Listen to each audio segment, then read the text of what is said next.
Salam Indonesia, Anda menyaksikan berita terkini bersama saya, Made Sukadana Karang. Pemirsa, harga cabai rawit mengalami kenaikan sejak beberapa hari terakhir, bahkan menyentuh harga Rp50.000 per kilogram. Kenaikan harga cabai disinyalir akibat hujan yang mengguyur di beberapa daerah.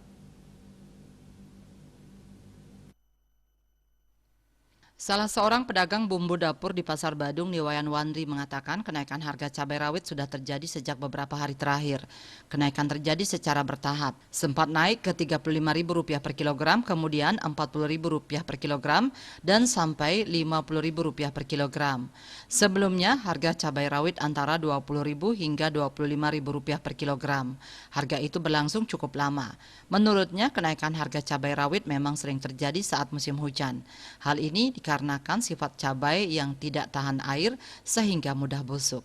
Ia juga menyebutkan petani cabai kerap mengalami gagal panen saat musim hujan yang berpengaruh pada minimnya pasokan ke pasar.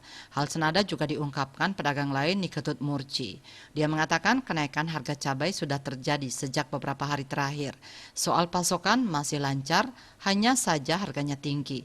Ia mengaku tidak berani menyetok cabai terlalu banyak dikarenakan mudah busuk dan harga sering berubah. Berdasarkan data harga pasar pada Dinas Perdagangan dan Perindustrian Provinsi Bali, harga cabai rawit juga menunjukkan kenaikan di beberapa pasar di Kota Denpasar. Dari data tersebut, tertera rata-rata harga cabai mencapai Rp45.000 hingga Rp47.000 per kilogram. Widi Bisnis Bali melaporkan. Untuk mencegah penyebaran COVID-19, ingat pesan Ibu selalu terapkan 3M, wajib memakai masker, mencuci tangan, jaga jarak, serta hindari kerumunan. Dengan penerapan perilaku 3M, Indonesia segera terbebas virus corona menuju Indonesia maju. Update terus informasi Anda dengan subscribe dan like YouTube channel Bali TV @newsbalitv. Tetaplah bersama Bali TV. Salam Indonesia.